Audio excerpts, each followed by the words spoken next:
Hi, is me Prince. എല്ലാവർക്കും like W ചാനലിൻ്റെ പുതിയ വീഡിയോയിലേക്ക് സ്വാഗതം. എന്തുണ്ട് വിശേഷങ്ങൾ? എല്ലാവർക്കും സുഖമല്ലേ? എല്ലാവരും ഹാപ്പിയല്ലേ? ഹാപ്പി ആയിട്ടിരിക്കുക. എനിത്തിങ് ഹാപ്പൻ ലൈഫ് ഫസ്റ്റ് പോകാൻ ഓൾവേസ് പോസിറ്റീവായി. അപ്പം നമ്മളിന്ന് നോക്കുന്നത് ഗോസ്റ്റ് സ്റ്റോറി ഡീമെല്ലോ ഹൗസ്, പ്രേതകഥ ഡീമെല്ലോ ഹൗസ്. അപ്പം അതിനെക്കുറിച്ചാണ് നമ്മൾ നോക്കുന്നത്.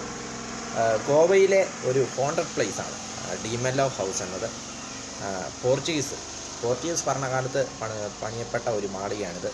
പിന്നീടത് ഉപേക്ഷിക്കുകയായിരുന്നു. ഈ പ്രേതശല്യങ്ങളും അല്ലെങ്കിൽ അങ്ങനെയുള്ള കഥകൾ നിലനിൽക്കുന്നത് കാരണം ഈ മാളിക പിന്നീട് ഉപേക്ഷിക്കുകയായിരുന്നു. ഗോവയിലെ റായയിലെ സാൻഡിമോളിലാണ് ഇത് സ്ഥിതി ചെയ്യുന്നത്. ഇതല്ലെങ്കിൽ ഒരു ഹോണ്ടഡ് പ്ലേസ് ആയിട്ട്, അല്ലെങ്കിൽ ഒരു പ്രേതം വേട്ടയാടുന്ന അല്ലെങ്കിൽ ആത്മാക്കളുടെ ഒരു സ്ഥലമായിട്ട് മാറുവാനായിട്ട്, അല്ല അങ്ങനെ അതിന് പിന്നിൽ പ്രചരിക്കുന്ന ഒരു കഥ ഇതാണ്. അതായത് ഇവിടെ 2 സഹോദരങ്ങൾ താമസിച്ചിരുന്നു ഈ ബംഗ്ലാവിൽ. അവർ സ്വത്തിൻ്റെ പേരിൽ കലഹിക്കുകയും പൂർവിക സ്വത്തിൻ്റെ പേരിൽ കലഹിക്കുകയും ഒരാൾ മറ്റൊരാളെ കൊല്ലുകയും ചെയ്തു.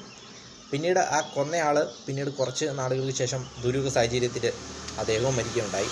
അപ്പോൾ അദ്ദേഹത്തെ ആദ്യം മരിച്ച ആ സഹോദരൻ്റെ ആത്മാവ് കൊന്നതാണെന്നാണ് ഇവിടുത്തുകാർ വിശ്വസിക്കുന്നത്. അങ്ങനെ 2 പേരുടെയും ആത്മാക്കൾ ആ ബംഗ്ലാവിന് ചുറ്റും കറങ്ങി നടപ്പുണ്ടെന്നും അവിടേക്ക് വരുന്നവരെ ശല്യം ചെയ്യുന്നതായിട്ടും രാത്രി കാലങ്ങളിൽ അവിടെ കരച്ചിലും നിലവിളിയും ഒക്കെയാണെന്നുമാണ് ഇവിടുത്തുകാരുടെ ഒരു വിശ്വാസം, നാട്ടുകാർ പറയുന്നത്.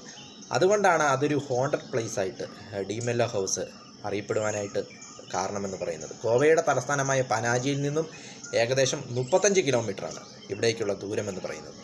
വീഡിയോ ഇഷ്ടപ്പെട്ടാൽ ലൈക്ക് ചെയ്യുക, ഷെയർ ചെയ്യുക, കമൻറ്റ് ചെയ്യുക, സബ്സ്ക്രൈബ് ചെയ്യുക. വീണ്ടും പുതിയ വീഡിയോയിൽ കാണാം. അതുവരയ്ക്കും ടേക്ക് കെയർ, ബൈ.